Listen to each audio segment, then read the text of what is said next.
Welcome back, everybody, to the show. I am your host, as always, Jay Villain, aka That Villain Jay. And tonight, well, guys, we have a very special treat for you. It is the Black Council podcast, and with me is my co-host, as always, Numbskull. There he is. How's everybody doing? There he is. Number one mythic ranked Numbskull. Number one. That's the last time I checked. You were number one mythic. Day.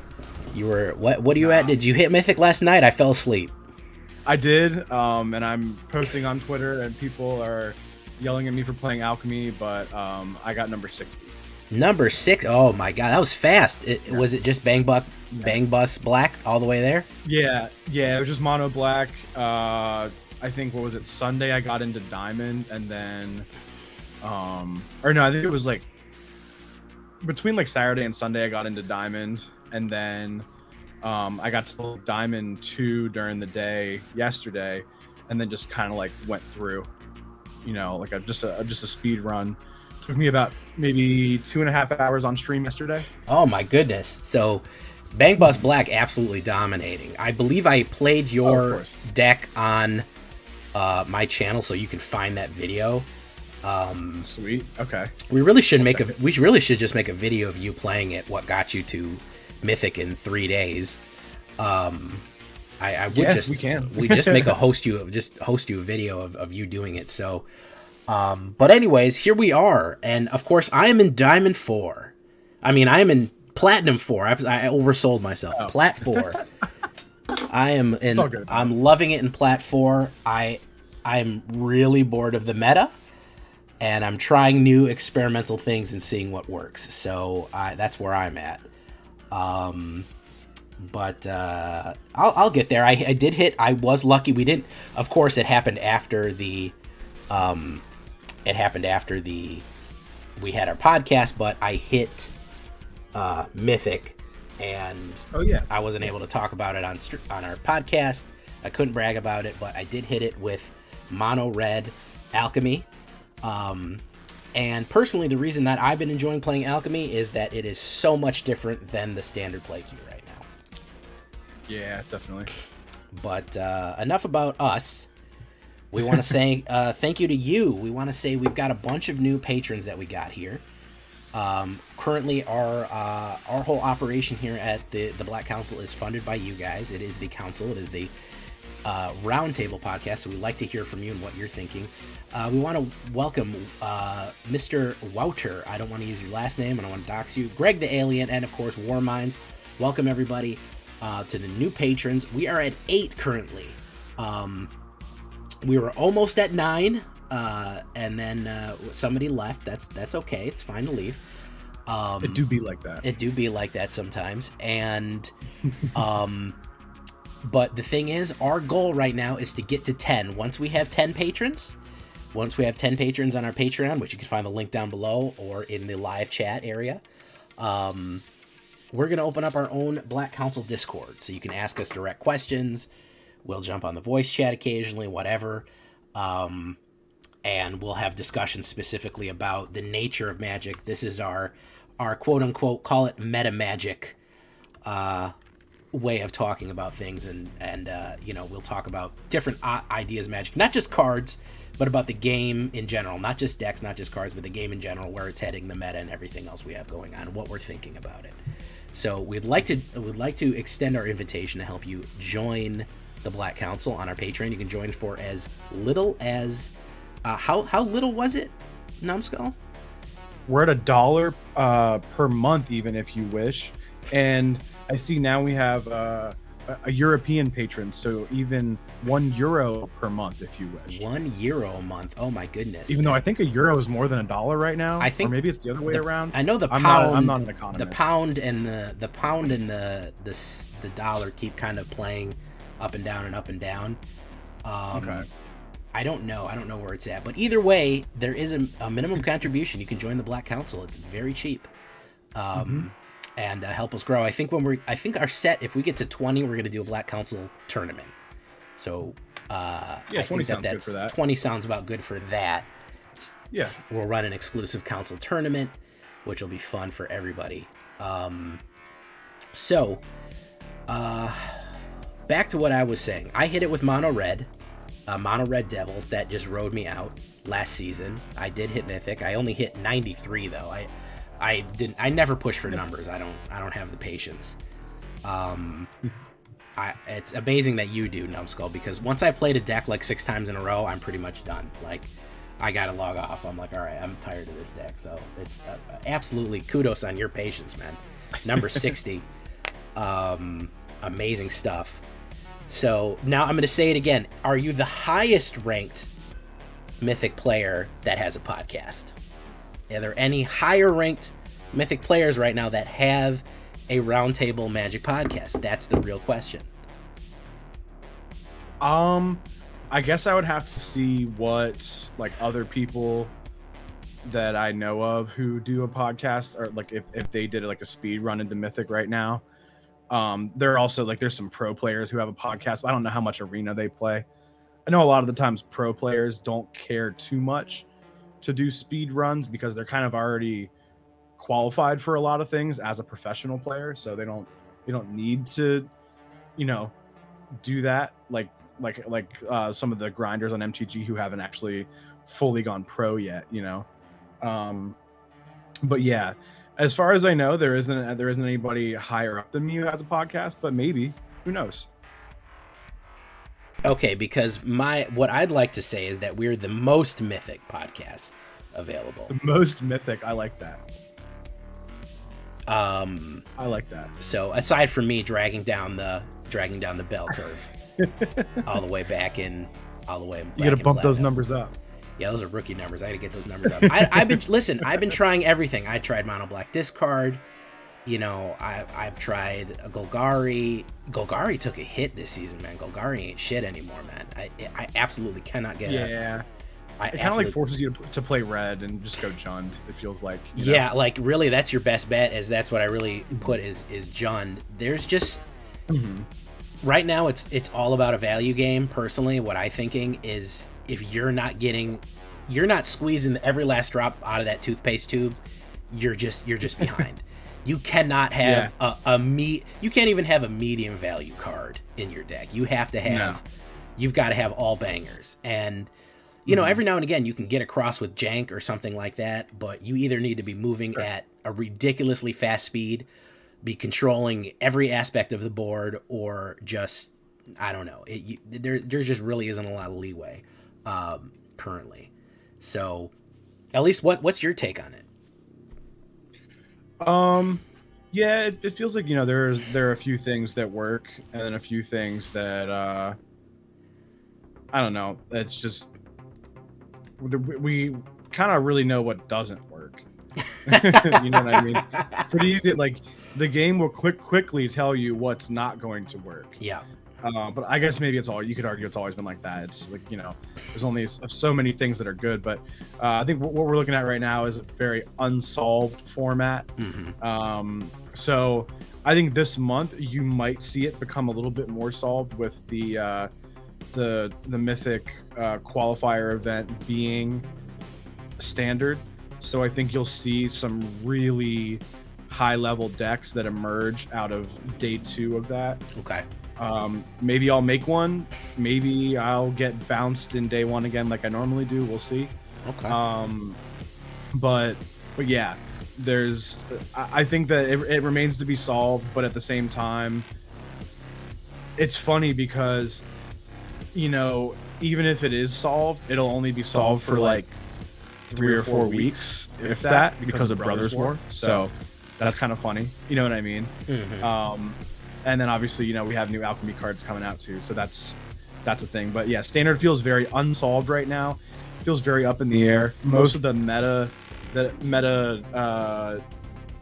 data that I look at, on win rates and things like that, I don't see many things really above like a 55 to 58% win rate, which means that nothing really stands out as a clear front runner for, hey, this is the best deck.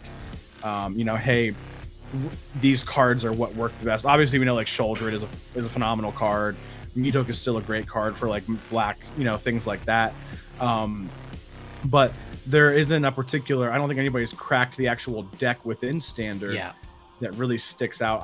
I know I've seen some of the enchantment decks are doing pretty well, and I think what I've seen is like Grixis and Jund and Esper as the 3-color decks. Those are kind of all emerging as being pretty effective in standard as well, but still not as high of a win rate as we've seen in other seasons where standard felt more solved. Yeah, and I feel like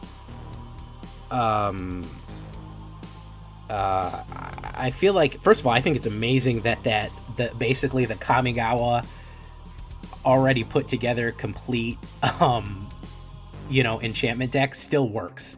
Like, it's still a banger. Yeah. Like Michiko's Reign of Truth and Kamiya Transcendence, like those it's amazing that Selesnya enchantment deck just has so much legs on it, all the way from Kamigawa. You could run into standard right now and and you'll get that. It'll absolutely work. Like, for sure. It's amazing that will actually work in standard. I think it speaks to what you were saying earlier about squeezing the tube of toothpaste for every last bit of value. Yeah. Because that deck gets value on turn 2. Yeah.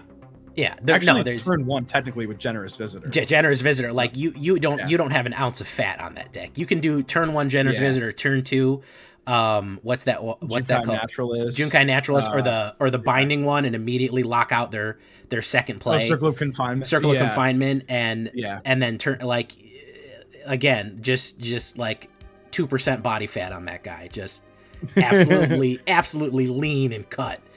That's a lean motherfucker right there. And it can just, and with Michigo's, I mean, you hit a turn 5 Michigo's flying, you're gonna crush. Yeah. And so any kind of deck that has that value, again, hyper. I have had the most success with hyper aggro mono red personally. Like, if I run super aggressive mono red, burn, like, that has been my most successful decks by far. It's still big in Alchemy too. Oh yeah. Well, that's what I hit Mythic with, was my Devil Alchemy. Oh, you did the Alchemy mono red. Okay, nice. Yeah, I did Alchemy mono red, and I know people are doing it in Historic and even Explorer and having success there too. And a lot of times the mono red also ends up being a halfway decent budget deck too. It does, yeah. Shout out to Country Fried. He came up with a budget, an artisan budget mono red that absolutely, I think that pushed me to Diamond. So it might not be Mythic. Like, you might struggle to possibly punch past Mythic with that, just again because of value. But from low rank, absolutely, that thing is punching way above its weight limit. It's you could grind some dailies and then earn packs and gold and get your wild cards up and then go get your rares that you need. For a starter, for somebody who's starting out to run like, if you're going from bronze or silver and you're gonna run that budget mono red, you're gonna brutalize people. So, and again, I want to point out, and I know you're an advocate of it, which is part of the reason that we synced up so well for this podcast. Alchemy, man, it's such a much more enjoyable play queue. Like, right now, yes.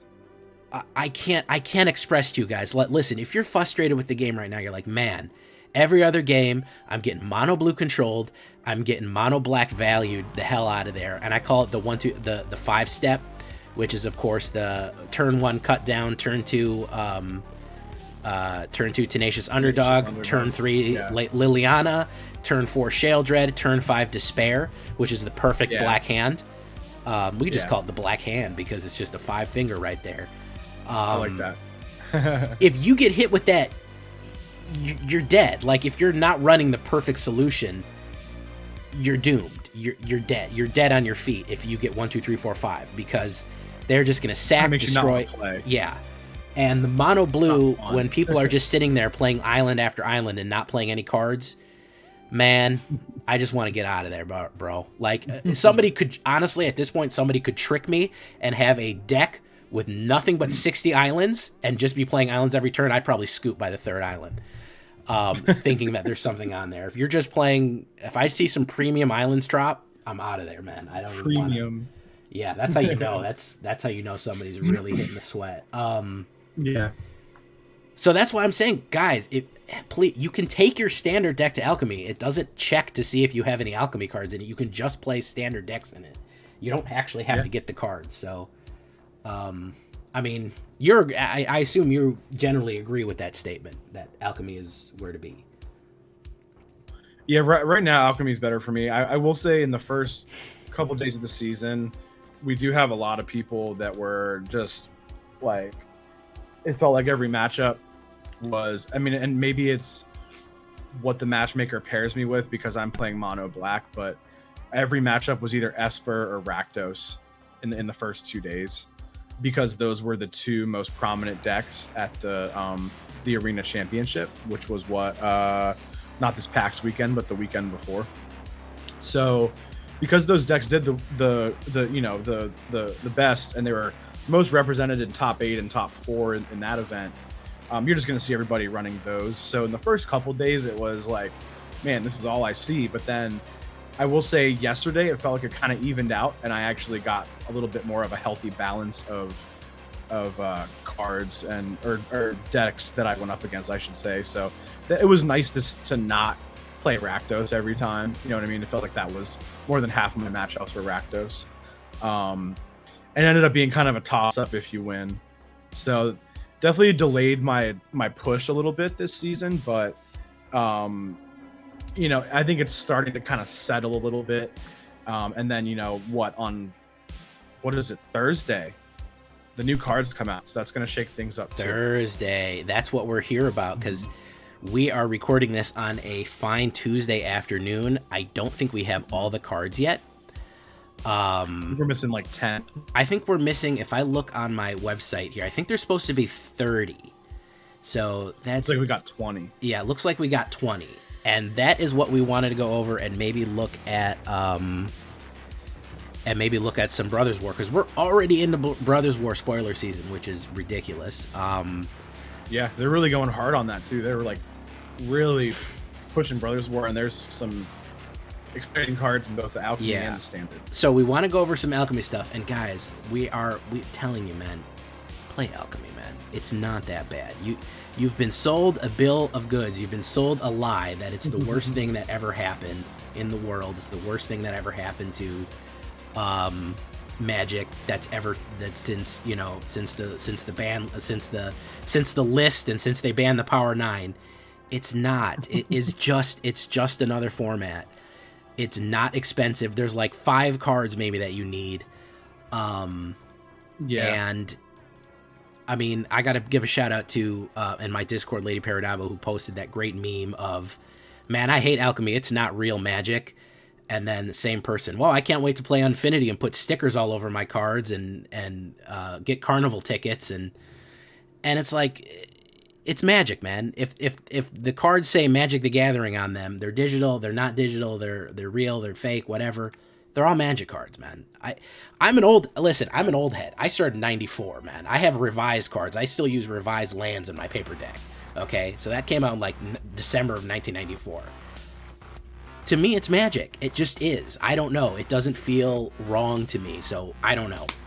I feel like the historic guys made a big stink about it, but we'll get into a whole episode about it. We'll go do a whole pod investigation. It'll be like Serial. We'll do like a true crime podcast, and I'll put some dramatic music stings in the background, and we'll decide who made it their business to make sure Alchemy failed. Maybe we'll get that guy from Law and Order to be a guest. Oh yeah, we'll have to get we'll get the Law and Order. No, Chung Chung. His name Elliot. Yeah, Elliot. As from SVU. Yeah. Oh yeah. Stabler. That guy's pretty cool. Stabler, yeah. Yeah, Elliot Stabler. Total detective name. Yeah. So either way, we're gonna go over the new Alchemy cards coming out, which I think are fun. Yep. I think that I'm going to jump to the little thing here. Are you pulled up on the webpage there, Mr. Numbskull? Yeah. All right, so let me switch transit. Let me do a sweet transition here. Whoa, look at that. Boom. Okay, so now our little cameras, I know you can't see it, Numbskull, but now our little avatars are both in the bottom left corner of the screen, and I have the webpage pulled up. Okay, sweet. And we can see all the cards here in beautiful detail. and we can talk about what we think and what's going on and what is happening. Okay. You know. Yeah. Cool. So Would you like me to go do the first one? Yeah, if you would like to take it away. Okay. So is the first one for you the Get to Ember Coiler? Get to Ember Coiler, yes. Okay, cool. Just wanted to make sure. So yeah, so we'll see a 2/2 for 2, colorless and a red. It's a wizard, so that's gonna see play in historic probably, because I think like red wizards and is it wizards are a thing in historic. So and it has prowess, so that's gonna be fun. That could also maybe go well with like Jaya. But at the beginning of your pre-combat main phase, you may discard a card. If you do, seek a card with greater mana value and exile it. So on a turn, you may play the exile card. So kind of just like true red fashion here.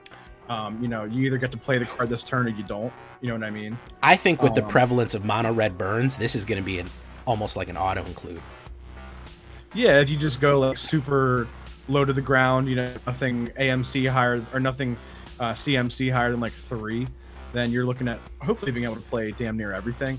Also, what's noteworthy here is it says you may discard a card, so I think that's useful too. It's not forcing you to, kind of like remember how we didn't like how Urabrask like forced you. Yeah, exactly. You had to do it. That top card. Yeah. I kind of like the option to do so. So if you have gas in your hand, you don't have to worry about missing a spell. So that seems nice. It also says until the end of your next turn. So I guess maybe you could still do it. You know what I mean? Equally, it says that you may play it, not cast it. AKA, if it's a land, you can still put the land on the battlefield because you play lands, you don't cast lands. And I also think with stuff like pulling stuff off the top of the library, like with Chandra Dress to Kill and Face Breaker, I mean, you could pull half of your deck off of the exile and potentially play it, which is pretty good. Yeah. Yeah, I guess they're just giving the mono red deck some card advantage here, but also if you do the Is It Wizards, you're going to give them that card advantage as well. So it's definitely noteworthy. I think it's a solid card as a 2/2. Even just a 2/2 with prowess to begin with is like solid, and then you have that card advantage ability on top. So yeah, it's good. And here next we have Coalition Construct, which I'll take a look at. We also have on here the TikTok watermark of Talia Vess. I guess that's who revealed it. There you go. I will once again make my dissatisfaction at not being able to reveal a alchemy card unknown. I believe me and Numbskull are probably the most prominent, and I'm no fooling here, probably the most prominent and most watched alchemy players. No joke. No Possibly. joke. I know on AetherHub, I pretty much usually have the top 1, 2, and 3 alchemy decks on the AetherHub for viewed and downloaded in any given week. But you got to give it to the cosplayers because they get the views. I guess they get the more views. But yeah, I think I'm the only one that consistently puts out alchemy decks as far as YouTube videos. But Wizards, if you're out there, if somebody's listening, I'd love to reveal alchemy. We are both, me and Numbskull are both big alchemy supporters. Combined, if you can't make the choice, we would do it together on the podcast. We'd reveal a card. So sure. No shade to Talia Vess, absolutely, because this is a great little card.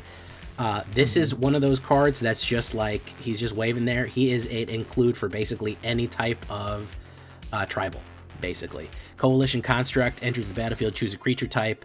It's the same type as those, and when it enters the battlefield, creatures you chose type of that card in your hand perpetually get 1/1. As a 3-drop, I feel like he's a little bit late game to kind of boost everybody. But if you're doing goblins, if you're doing angels or something like that, it's just a little bit of all-around support for tribal, which is nice to see. We didn't get a lot of tribal support. In Dominaria, we mostly got color support with like Domain and everyone coming together. So it's nice to see a little card like that, which is basic tribal support, a nice fill, and I don't know how much play he's going to see, but either way. Feels like Clement might just be better at 2 mana. Yeah, well, we'll see. But it is nice that he fits in any deck. I think that's good. Yeah. So next one, you want to grab it? Yeah. So we got Priest of Possibility. That is going to be just colorless, and a white. This one seems kind of crazy. I have to squint a little bit here. There's, once again, a lot of text. When he enters the battlefield, look at the top 7 cards of your library. If a card among them has flying, priest ability perpetually gains flying. The same is true for strike, double strike, death touch, haste, hexproof, indestructible, lifelink, menace, protection, reach, trample, and vigilance. Then shuffle. So it's kind of, what was that one guy whenever, I think he was in Strixhaven, whenever he would attack, if he attacked with another creature, he would gain one of Thunderous Order. It's basically a fancy Thunderous Order, yeah. Yeah, but you don't have to attack, which is kind of cool. It's just upon ETB, you know? And as far as I understand, he gets all of those abilities at once. It's not one at a time. Yeah. So that's kind of ridiculous. Mm-hmm. If a card among them has flying. Yeah, so it's the 7. So if you get a flying, a double strike, and a trample, he gets all of them. That's kind of ridiculous. Yeah. But I don't think I don't know if he's going to perpetually gain it. So even if he dies and you res him, he'll come back with whatever on there. So for double strike decks, for flyer decks, basically any kind of boosted up card, he's going to fit in just fine. I think he's going to see a lot of play. Noteworthy here that he's a cleric. It is noteworthy as a cleric, and I feel like in a blue deck, if you're going to run Scry, you can basically set your deck to exactly what you need. Like, I would set it up personally in like an Azorius or in a mono white, and make sure that I got the what's that horrible one that everyone uses, the double strikey guy for that connives. Lyso? Huh? Virtuoso. Yeah, Illuminated Virtuoso. I just use Scry to make sure that he's the next card, and then put him down. He gets double strike, and then boom, next turn I play him. I got 2 double strikers. So, that's solid, yeah, for sure. We have the Nantakuto Slicer, 2 green and 2, with a black kicker, a little bit of Golgari support, which I feel got really ripped off this season. Enters the battlefield, return target card from your graveyard to your hand. If this spell was kicked, conjure a duplicate card of an opponent's graveyard into your hand. It perpetually gains. You may spend this mana as though a mana of any color. So this is a graveyard spell stealer for 5. I don't see the value. Sorry, I don't. You don't see it? I think I think it's good. Well, okay, so 5 is a lot for a 3. Exactly. 5 of 2 colors to make sure you have 2 green and 1 black. But what I like here is that you don't have to run blue to take someone else's card. That's true. Although that's something that I like. Can you tell me why this is better than Priest of Gix, though? I mean, Cruelty of Gix. Cruelty of Gix. So obviously, Cruelty of Gix, that has crazy utility. The read ahead ability is super legit. One situation here where this could be better is, Gix only lets you get a creature. This does say target card in an opponent's graveyard. You could be taking an Invoke Despair. You could be taking a board wipe. You could be taking a Planeswalker. Things like that. You could take a counter spell if you're playing against someone who's countering all your shit. So I like the versatility that it gives you. Is it a little bit too much mana? Quite possibly and quite probably. Maybe you run it with something like Cemetery Prowler and you can maybe reduce the cost by 2. Maybe. Who knows? I don't maybe know. That would be a little more effective. I understand. Very, very specific circumstances where he's useful. I don't really see too much there that he's. I don't see him regular. I'm sorry. I guess also, maybe they were thinking, Golgari, you're supposed to be ramping this and that, so maybe that's a thing. But it does feel like for even at 4 mana, that card Namata that came out in Dominaria is still arguably better for 4 mana. Yeah, basically, and that's again that's value. Standard card. Yeah, and that's a great value card. Yeah. So, could also argue that turn 3 going into turn 4, that dropping a fight rigging on 3 and then shakedown heavy on turn 4 is still better than doing that, even if you ramp up into 5 mana and get your instant fight rigging payoff. So that's definitely a thing, something to consider. Maybe we could, since we haven't seen all the cards yet, maybe there's going to be a way to cheat this out a little better. So we'll see. Yeah. Absolute Chad Goblin Flux Array, man.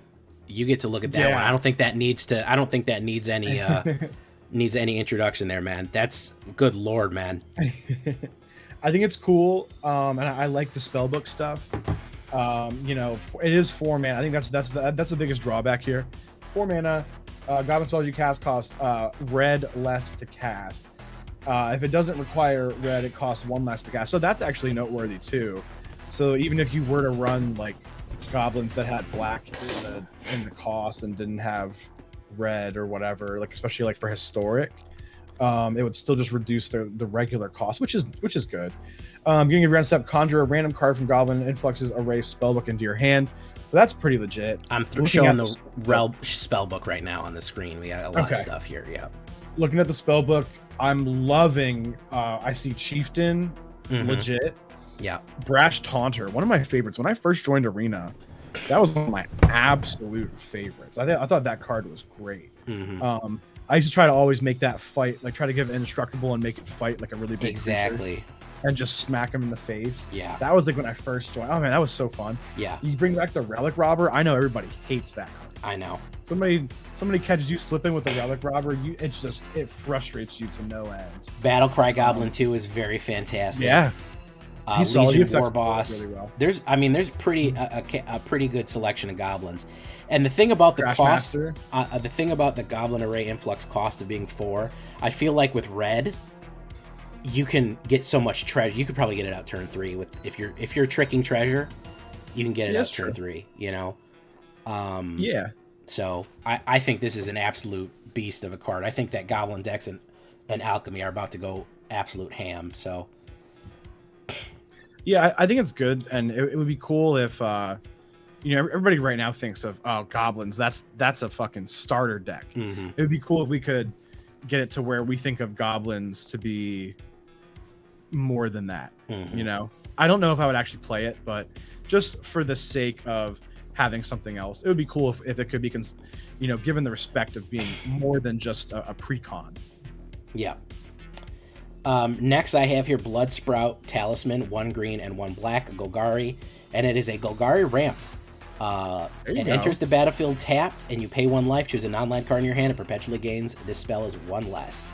I like that it's perpetually 1 less, because if you're running Golgari Reanimator and bringing things back to your hand, it is potentially cheaper forever. So a little bit of potential there with Bloodsprout Talisman. We'll have to wait and see on that. I think that makes your Nantuko Slicer possibly a little more playable too. It might be a little bit better. Again, Golgari mid-range Reanimator, we'll have to see if that's a possibility. Nice. Yeah, I think it's good.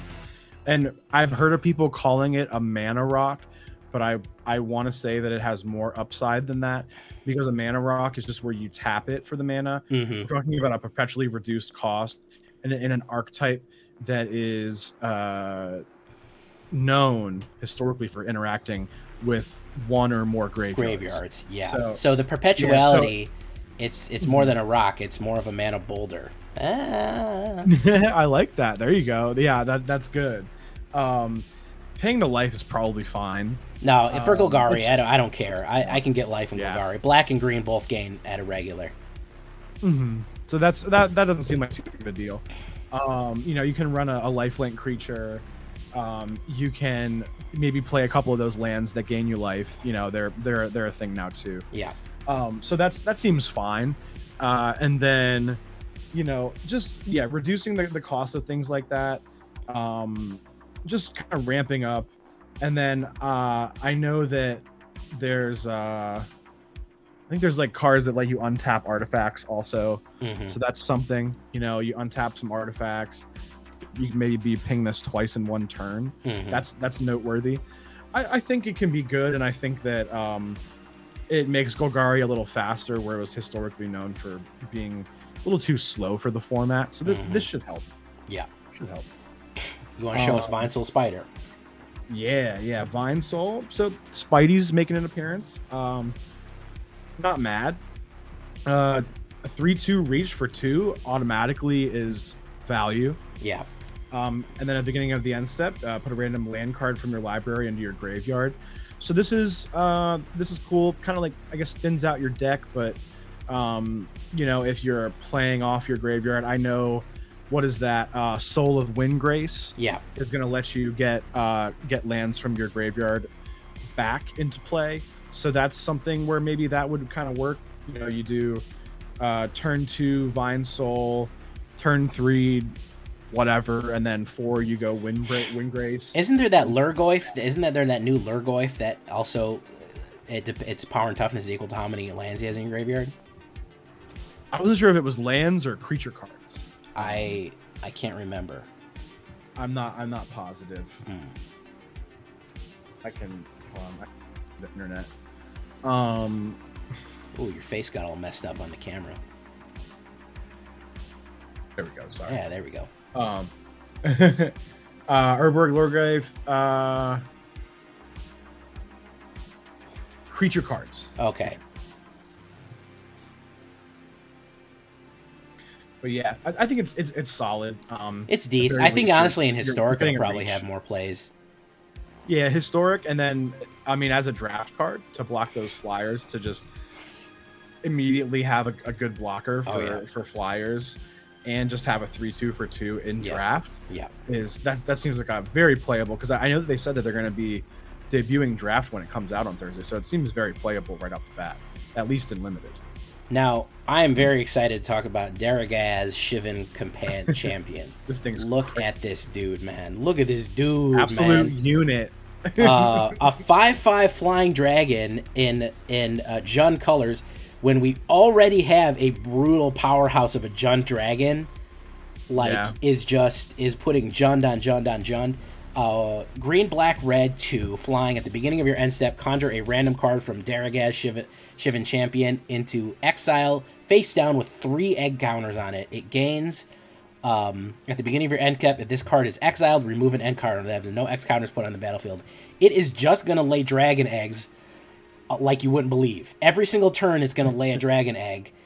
Every turn, the counters come off. Once 3 turns come off, the card is automatically put down. And we're talking about Leyline Tyrant, Terror of the Peaks, Immerstrom Predator, Skargan Hellkite, Red Dragon, Black Dragon, Bone Dragon, Maniform Hellkite, just Demanding Dragon. Yeah. Ridiculously powerful dragons of black and red. I don't know why they didn't include any green ones in there, even though he is... Does have green, yeah. Yeah, he doesn't have any. He does have green, but they didn't put any green dragons in there. The fact that every single turn that he is just or rather she, I shouldn't say he is laying eggs. She is laying eggs. She is laying eggs and just crapping dragons out onto the board. And also, once those eggs are laid, the cards are in exile. So even if you kill her and she's laid 2 eggs, they're hatching. They're still coming. There's nothing you can do about it. They're in exile. You can't touch things in exile. It's not like, they're face down on the battlefield as a 0/1 egg creature. No, you can't kill them. They're coming at the beginning of the end step. Man. So if you don't kill her first turn, she's at least laying 1 egg. And if you don't kill her second turn, that's 2. So she is an absolute time bomb, especially considering the amount of dragon and Jund support dragons have right now in Alchemy. This is going to be an absolute face eater. So a little bit complicated to understand. Again, egg counter goes out, a creature goes out with 3 egg counters on it. It goes 3, 2, 1, hatch. The creature's automatically put onto the battlefield, which is ridiculous because some of them have haste. Some of them actually have haste. Well, only one of them, the Skargan Hellkite, has haste. So some of them can immediately start ripping. So it's absolutely ridiculously powerful. Really cool to see her. I'm excited about Jund Dragons in Alchemy. Might be the first deck that I do. I think it's going to be super legit. And can you imagine just getting your first egg that hatches is Terror of the Peaks? So everything that comes in. Oh yeah, the first one. Next turn. The power is going to smack him in the face. Every time. Yeah, and then of course you've got at least 5 or 6 mana at that point. So you're going to be putting out more creatures as it goes. Yeah. Yeah, so you're arguably getting it 2 per turn, so you could make, 2, you're on like a 2-turn clock as soon as Terror of the Peaks hits now. Of course. You know. All right. Not to mention we're still swinging at you. Yeah, that's true. So brutal guy. We're going to follow that up with this god-awful Simic card that I'll let you read. It's in Japanese. All right. Okay, here, I got the translation. So, 3 mana, 3/3. It's a merfolk. Whenever one or more non-token creatures you control deal combat damage to a player, choose one of those creatures, conjure a copy of the chosen creature into your hand. So that's actually pretty legit. They are going pretty heavy on the copy of creature things. I guess this could be playable. Seems like it's a little bit janky. I don't know if it's actually gonna be like a top meta thing. I think somebody's gonna run a Simic deck against you at some point, and by you I mean anyone. Well, they'll run it against me. They know they find me. Yeah, they're gonna run this against Jay just to piss him off and make him want to stop stream. And they're gonna just keep spamming copies of cards. It doesn't seem bad. It seems like it kind of demands removal, but then there are cards that support it in the sense of protection, shore up, slip out the back, things like that. Yeah. 1 blue mana, they're pretty easy to protect it, you know. So we'll have to think about that. They're also making things, what is it, security bypass, making things unblockable. More than you're getting copies of those and things like that. More than effective, I think it's going to be a pain in the ass, and I think that's basically Simic. More than it actually being an effective use, it's just going to be a pain in the ass to deal with. And I think that's what they want to run against you. And you know what? That's okay, but I think it's going to frustrate some people. Next we have another Japanese card here, which is Tiana Angel Mechanic, a Boros Angel. That as soon as I saw we had a Boros Angel, I was so excited, and then they had to go and make this card, which made me sad. Angel Artificer. Whenever Tiana Angel Mechanic or another legendary creature crews a vehicle you control, that vehicle perpetually gains +1. Wow.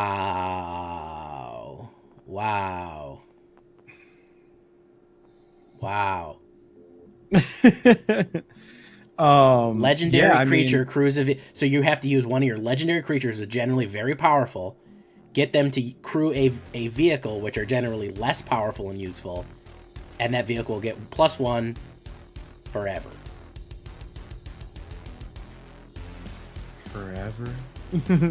So should we just move on to the next one, or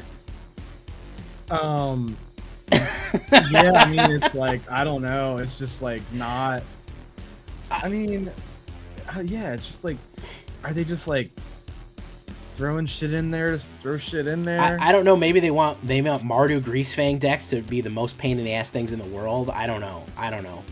Yeah, and I don't know if they, I mean, it's a 3-drop, so as a 3-drop, you still just want to play Greasefang instead of this, so I don't even know if that goes in that deck. Yeah, and that's the weird part. I don't know about this card, man. I don't know. It is so conditional. Whenever this creature or another legendary crews a vehicle, that vehicle like, what a specific circumstance to give such a small payoff, man. I don't know. Miss on that one, in my opinion. Oh, you get to look at the Protean War Engine though, which is nice. Yeah, so maybe this will, for a Boros card, this will be a little bit redeeming, hopefully. Red and a white, Protean War Engine. This is 0/4. This is a vehicle, and you crew for 3. When it enters the battlefield, draft the card from the spellbook and exile it. When it becomes crewed until end of turn, it becomes a copy of the card, except it's a vehicle artifact in addition to its other types. So, looking at that, okay, well, this is getting angels. So, well, it's getting angels, soldiers, and knights. Yeah. Okay. And an elk. Yeah, for some reason. A lot of double strike. Oh wait. Oh yeah. Then there's Blade Historian. There's a Sarah Paragon in there. There's a pirate. Okay, and then there's a Maniform Hellkite. Mm-hmm. There's a lot of weird stuff in the spell book. It's like somebody threw darts at a list of all-time best Boros cards. Yeah. And we're just like, yeah, throw those in there. But so it becomes a copy of that card though. Mm-hmm. Okay. And you do get to draft, so it's going to give you 3 each turn.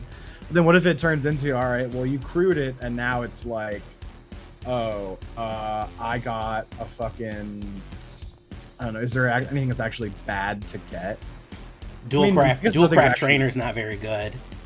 The 3/3 at first strike, it could be something, but yeah, I understand. Maybe Falcon adapt. If you're talking about the difference between Falconer Adept and Blade Historian, I mean, one gives you a 1/1 bird token that's tapped and attacking, and one gives everything double strike. Strike. Yeah. I mean, we're talking about value, so it's a bit of a gamble, but it's fun at least. Hey, yeah. I think that's something. It's a fun little thing to try. Just to see if like some crazy things happen. You know what you could do? You could use a legendary card to crew it with Tiana Angel Mechanic, and it gets perpetually 1/1. Wow. Why not waste a turn doing that to give it 1/1 forever? +1/+0 at that. +1. Oh, I'm sorry. Not even 1/1. +1 attack power. I apologize. Yeah. Okay. Yeah, I don't know. And here we have Marwyn's Kindred, which is Ultra Ramp beyond ramp. 2 green and 2 X. You conjure a card named Marwyn the Nurturer and X Llanowar Elves onto the battlefield. X Llanowar Elves. So what Marwyn the Nurturer does is she is a 1/1, and she is whenever another elf enters the battlefield under your control, she gets a 1/1 counter on her. And then you add green equal to the number of Marwyn's power. Okay. So if you get like 1,000, and of course Llanowar Elves is a 1/1 mana dork, which adds green to your mana. So you can potentially. The thing is, she's so expensive already. So at that point, you've ramped. In case you want to ramp beyond ramping even more, in case your ramping hasn't gone ramping enough yet. You can give yourself 80 bajillion thousand tons of mana here. For what nefarious purpose, I don't know, but a bit of an odd card, but hey, we'll see what happens. Hey, yo, dog, we heard you like ramp. So we put some ramp in your ramp so you can ramp while you're ramping with ramp. Yeah, I don't know. I mean, maybe it's good in like, I know like historic elves are kind of a thing, so maybe that does something. But it seems like by the time you have the mana to cast that card, your elves are already, the elf deck is already elfing. Yeah, it should be off and pumping. It's already doing shit. Unless you're trying to cast like 18 Colossal Dreadmaws or something. I don't know. What's the one? Tarask? Verdant Rejuvenation. Yeah. The one that puts all the creatures in the battlefield. That could be something. But outside of that, it's kind of like, I don't know. You know what I mean? But yeah. What's the next one here? Smog, Belcher, Chariot. There you go. Oh, vehicle. That'd be good for Tiana. Yeah, I actually like this one. Oh, yeah? Menace, Death Touch, Lifelink, crew for 3/3/3/4/3. When it attacks, a creature that crewed it this turn perpetually gains your choice of Menace, Death Touch, or Lifelink. I think that's useful. That is actually useful. People go into it and are transformed and then get crapped out with one of the powers that it has, which is a unique Phyrexian ability. I would have liked this to say Phyrexian vehicle. Okay, I think that's a mixed. I think that's a missed opportunity to have this say Phyrexian vehicle. Mm-hmm. Does Wonderlight Complete say Phyrexian vehicle? I don't think it does. I don't think it does, and I feel like that's a another. I feel like that's a missed opportunity. Yeah, I think it's good though. You know, what is it? You can do. I'm trying to think. I don't know. It just seems like it's cool because it gives you what you need at a given time. Yeah. Oh, I need to gain some life. All right, well, let's give this guy lifelink. I need to have maybe you have Bankbuster out if you're going like more vehicle based, and you get that 1/1 that maybe you only crew with it. But what if you gave it Death Touch now, and then it turns into okay, well now the opponent can't attack because that 1/1 has Death Touch. So you're kind of influencing how they're going to go about attacking you. I don't know. It just feels like you might have a little bit more use. You just make your creatures on the battlefield more useful in general. And also, you can use multiple creatures to crew something too. Yeah, that's true. So you could actually jack up a bunch of different creatures on stuff. Well, it says target creature, so I guess you only get to do it to one. Oh, okay. Target creature, Target so it'd only be one of them. Yeah, one that crewed it if you use multiple. But that's still fine. I think that's okay. And I guess, can you... Well, I mean, hey, you could crew on your turn and then crew on opponent's turn. Could do that as well. Because when you crew, you don't actually have to... You don't have to attack, you just have to crew. Do attack or block. You could just crew on the end step, because you can crew at instant speed. You can just crew on the end step just to give your creatures extra abilities. You make it susceptible to removal, but if they're tapped out, then okay, cool. This thing has death touch now. I want to kill your creature. I want to be able to block profitably. I need to gain more life. I'm going to give another guy lifelink before I attack. Yeah. I think it's solid. Yeah, I think that it could have a place definitely in something like Artifact Rakdos. It could definitely work in there. Yeah. I think that would be solid. Another thing that kind of makes me feel like it would work well with it, like the Mukkatai Soul Ripper. Yeah. You know what I mean? It just seems like that's like Mukkatai is a nice turn 2 vehicle. This is a nice little turn 3 vehicle. It kind of gets some value going. So, who knows? So next we have Skyrider Jin, or D-Jin, or D-Jin, or however many different ways people pronounce it. I've always pronounced it as Jin. But 3/4, 1 blue, and 3 flying, and it has a domain. This card was, I believe, specifically extracted from the dreams of Covert Go Blue, and then forged into a card.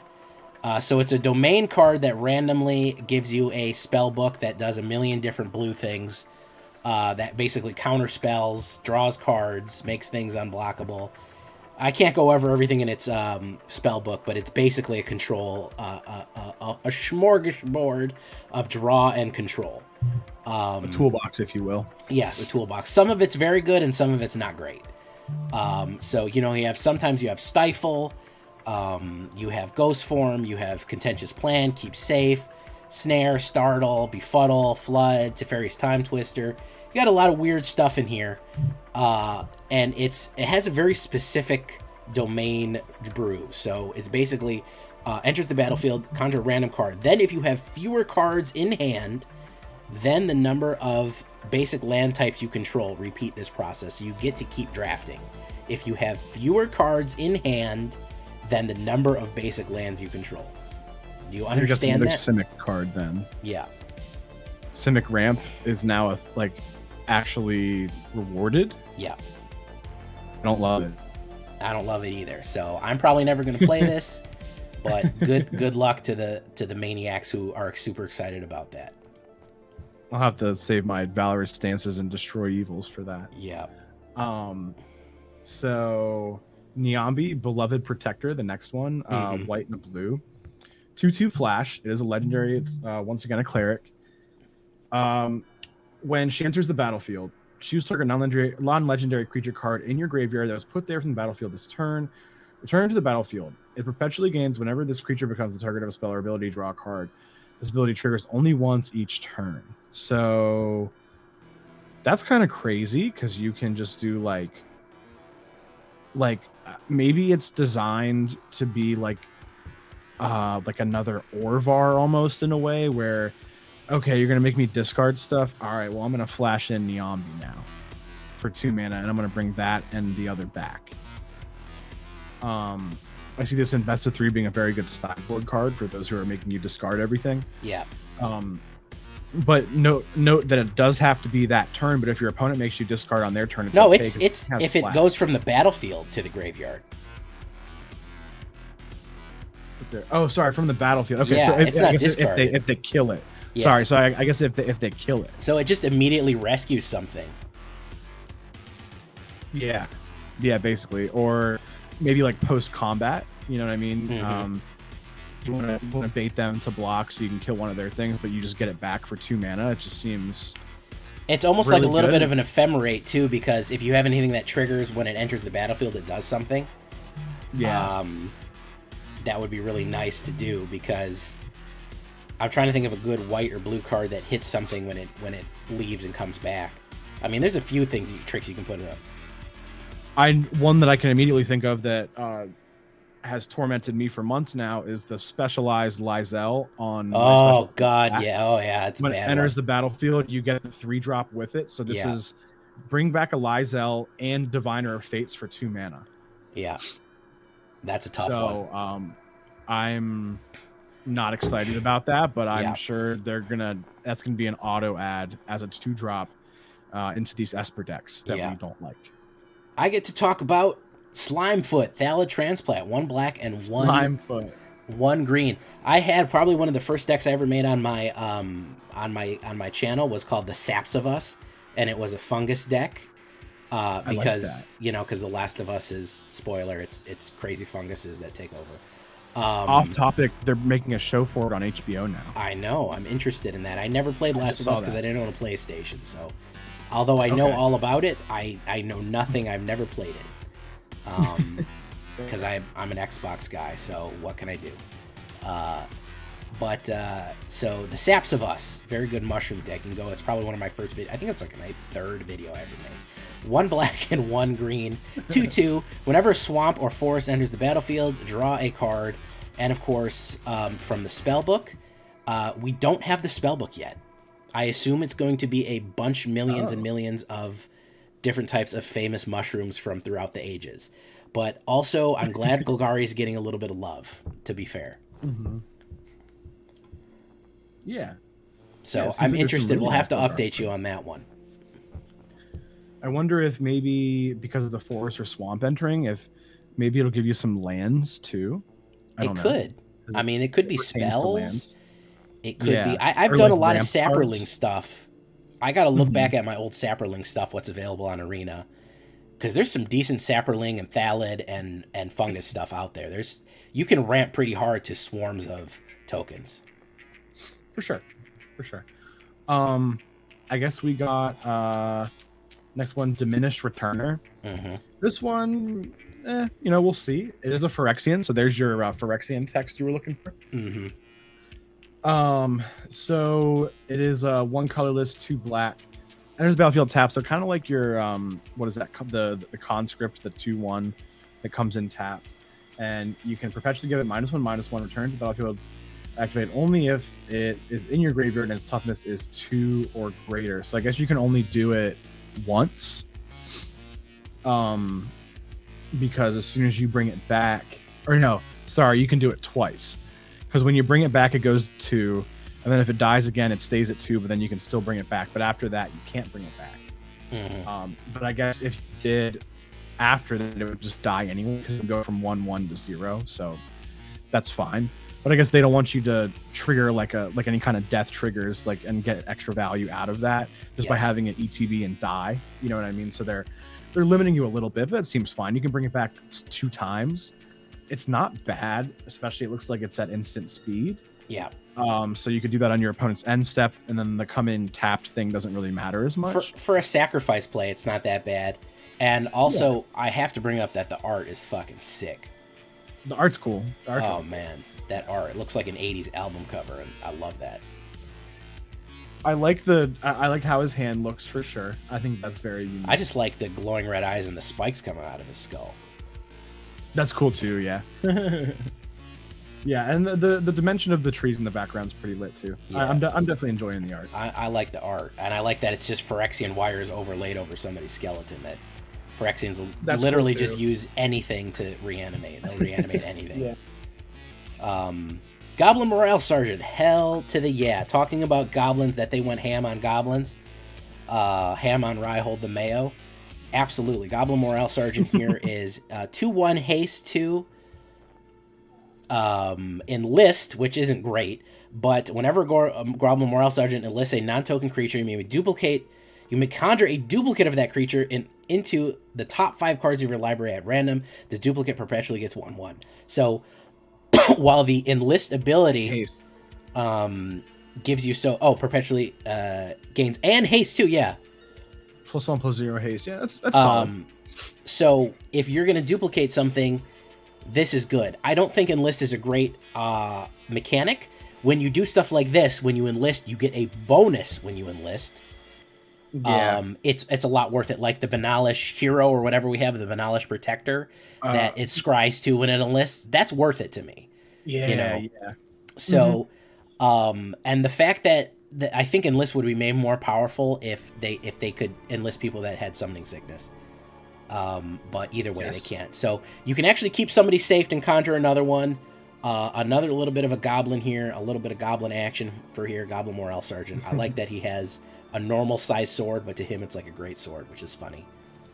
I do like that. Yeah, Morale Sergeant. Yeah, 2/1. It's fine. Nice, and it has haste, so it's another. It's just more fast stuff, But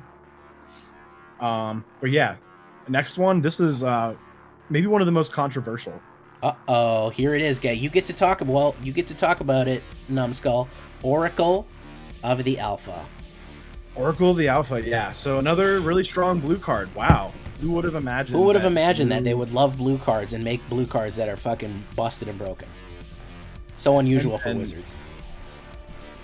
Yeah, and then maybe this won't get rebalanced ever like all the other cards that are busted in blue. But anyway, 3 mana 2/3. It is yet again a wizard, so that's a thing. The art is sick. I'll give him that.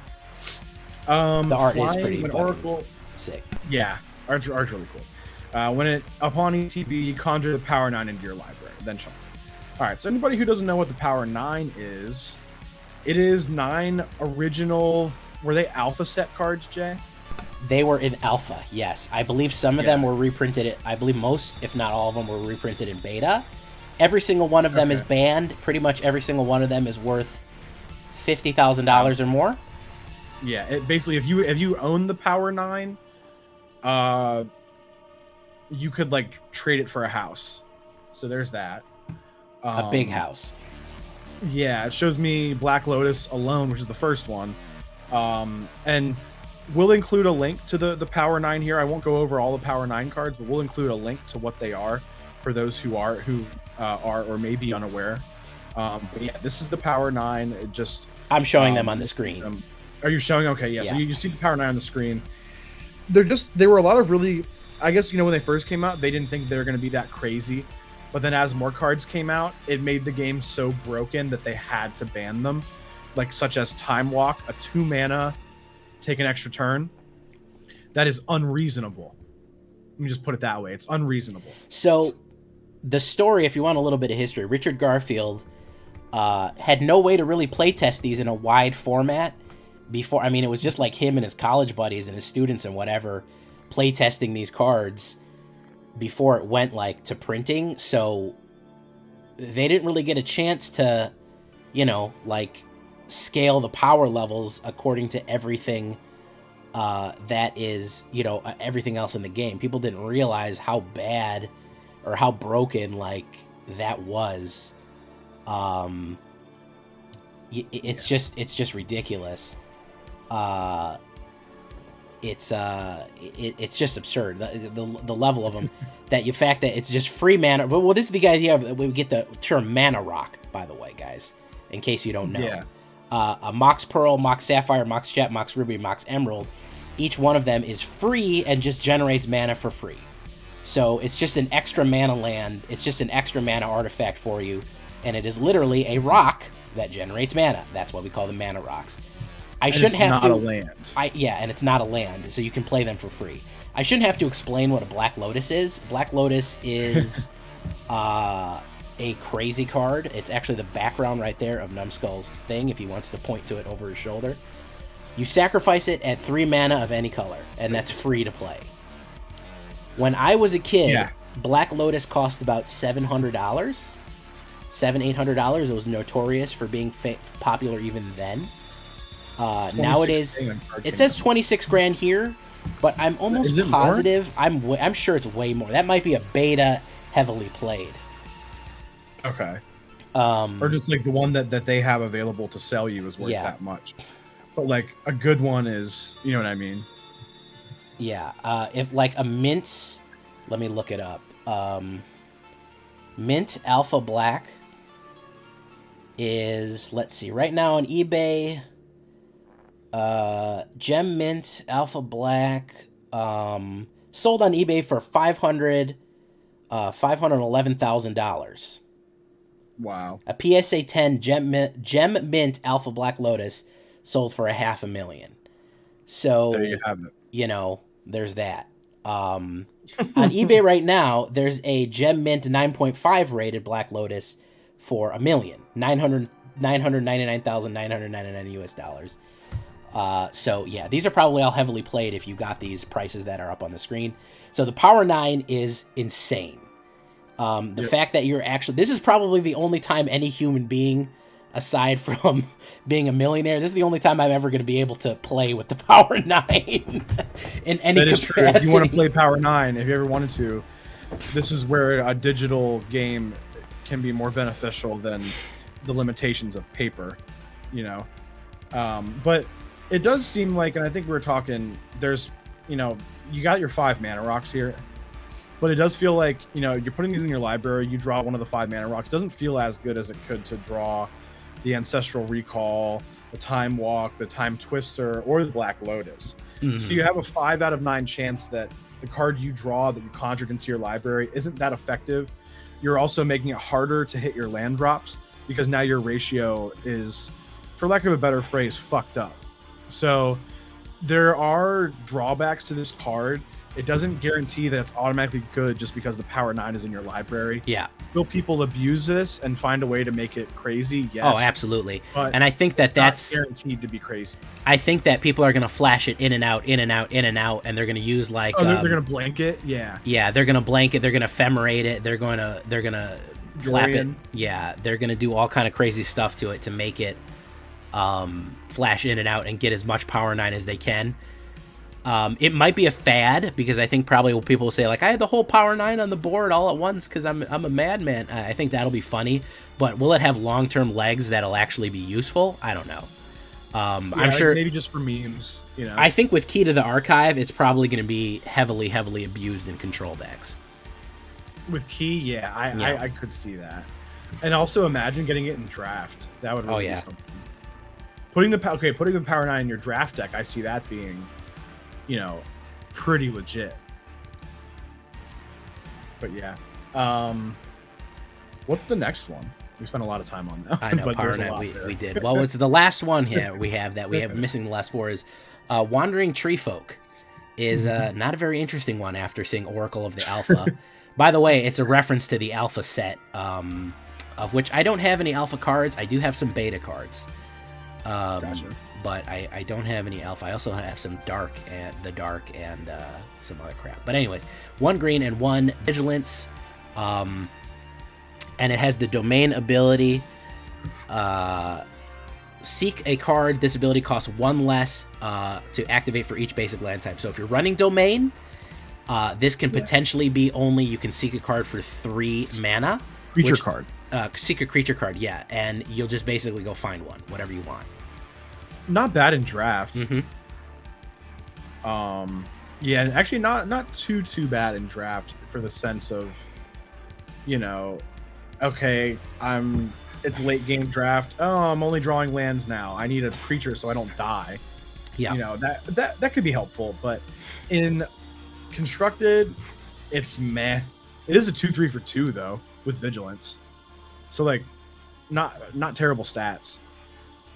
Oh yeah, a 2/3 for vigilance. It is a card that I like to say grows with the game. So as the game goes on, it gets more and more useful. So not crazy, not great, but interesting to say the least. And that would wrap up everything that we have so far. We're missing, I think, 8, 12. Wait, that's 8, 12. I think it's 10 cards. So yeah, we're missing 10 cards. Let me check my email real quick and see if Wizards emailed me. All right, let's see. Nope, they didn't. Nope, nothing from Wizards that says they want me to reveal a card. I don't even know if they're gonna do any more reveals or if they're just gonna like have another, or they're just gonna like drop them all tomorrow or something. I assume we're gonna see them. This video's, I mean, for patrons, by the way, for patrons it'll be live Wednesday. But for you know, for what we have, we might see them soon. We might see them later. They might just all peak at once. We don't know. Yeah. Yeah. Well, I guess, guys, let us know in the comments the cards that you're interested in here. If anything sticks out to you. Do you guys have any of the Power 9? If you don't want to admit to it for fear of being robbed, you don't have to. Yeah. Just, if you have the Power 9, just send me your name and address to confirm it. And usually what time that you go to sleep. Yes. Or the hours that you will be away at. Or or like your work schedule. Either one. Yeah. If you especially if you have the whole Power 9 in like a glass case or something like that. Yeah, and it's not locked or anything. Right, you know, just like we'll send you a t-shirt. Oh my god. But yeah, please let us know what you're excited for. Let us know if if some of these cards make you want to play Alchemy a little bit more. If you didn't play it much previously, you know what I mean. Equally, let us know what your thoughts are on Standard. We would love to hear from you. We would love to, and interact with you guys in the comments. We enjoy speaking with you. Absolutely. And as always, anything else you want to see in the podcast in the future, please let us know. Absolutely. Because, we are taking suggestions. We are trying to get on the other podcast services as well. We're going to be working on that. I should probably check on that after this. I'm going to check on that. We have to work with RSS feeds. Apple stuff. Yeah, we're trying to do a lot of different. We're trying to get on Apple feeds and do other stuff. So trying to do like Apple and Google things, and they're not always the easiest to work with. No. But we're trying to make it work. So and also they want to charge us, which would basically be all of our Patreon money would just go to getting it onto the podcast. Yeah. So yeah, we're gonna figure it out. We're like Jay said earlier, we're like 2 away from the Discord. So we're 2 away from the Discord, guys. $1 a month if you want it. $1 an episode, it would be great. Any more is appreciated but unexpected. So the minimum $1 a month. The recommended $1 an ep or 99 cents an ep. Sure, why not? Or euro. Yeah. For our European supporters. Or Danish kroner. Is that what they're using? Somebody paid me with Danish kroner the other day when I was on YouTube Live. Oh, I got excited because it said 500, and I was like 500, but it was like 500 kroner, yeah. And it wasn't even Swedish kroner; it was Danish kroner. So it was like less valuable or something. Yeah. Oh no, it was, what was it? 50 Danish kroner. Yeah, it was 50 Danish kroner. I was like, oh shit, that's a big tip, and it was $6.07. Oh, okay, so it was like the same as like one of the super chats. Yeah, whatever. It was just a super chat. But when I saw 50 pop up, I was like, hell yeah, someone's eating Burger King tonight. Yeah. Where are we about to eat at? Yeah, you know what I mean. But I mean, still, we love the support, even if it's on our individual channels. Absolutely. Yeah, we love the support, and then I guess I don't know if we have any Canadian friends, but if we do.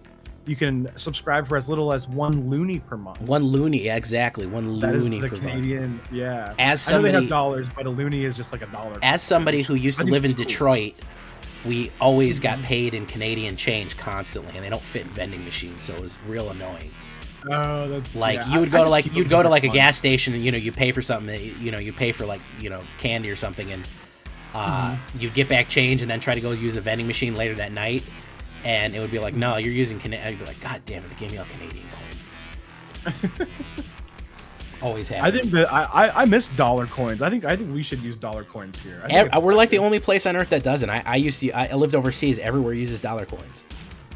Yeah, I think dollar coins would totally be cool, just for the sake of like, okay, I don't have to pull out my wallet. I just reach in my pocket and give you this fucking little mini circle, and that's $1 now. Yeah. Instead of like, let me go in my wallet, fish out a 1, touch all the other dirty money, and I don't know. I just think it's cool. I used to go to Canada every year when I was a kid. Oh, okay. So I have family up there, and my aunt, who's from Italy, they ended up living there, and she would always give me Canadian money. She's like the aunt/grandma who always gives you money. You know what I mean? Yeah, of course. She'd always give us 20 Canadian dollars, which back in the day was like 14 or 15 bucks. But I mean, it was nice. I was like 10, so it was cool. But yeah, Canadian supporters, we'd love to hear from you. I'm sure somebody who watches this is Canadian, so let's get that international presence going, because this is a round table. Yeah, it's international podcast. You know what else is round? The world. Yeah. Apparently. Well, that's what they say. Personally, I believe I believe that it's in the shape of a dodecahedron, which is how many isn't that a D20? Isn't it D20 a dodecahedron? That makes sense because I think do would be double and then deca is 10. So I think that's correct. Yeah, so I believe that the world is in the shape of a D20. And we're all living on the one side. We're definitely on the one.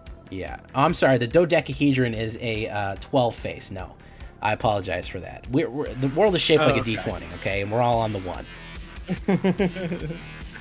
That's awesome. But yeah, and then I guess feel free to check us out on Twitch. Jay has his Twitch channel, twitch.tv/thatvillainj. And of course, Numbskull has his, twitch.tv/num_skull_. Don't mess it up or you're going to you're going to raid the wrong channel like I did the other night. And they don't play Magic. No, they don't. I don't even think they play anything. Yeah, I don't think it's like an active streamer anymore. So remember those underscores. And of course, mine is thatvillainj. But yeah, thank you guys so much for being here. We appreciate all of you. And like we said, hit up those comments, hit us up on Patreon. We're 2 people away from hitting this goal. We will finally build the council chambers. Yeah, as soon as it happens, we'll make the Discord that day for you. We'll absolutely. Get it all set up. We'll send out a message to all the patrons and we'll say it is up and ready to go. You'll get your link, you'll get your invite, and there we are. Okay. And that'll be it for tonight. Next time, I think we're going to talk about probably some Brothers War spoilers. We're probably going to have to split that into 2 parts. Sounds good. Yeah, that's going to be a big one. By the time we get to it, there's probably going to be more than 1 episode's worth of cards to go over. So that sounds about right. All right, sounds good. We're calling this meeting of the council to a close. Goodbye, everyone. Until next time. Peace out. Take care, guys. Bye-bye.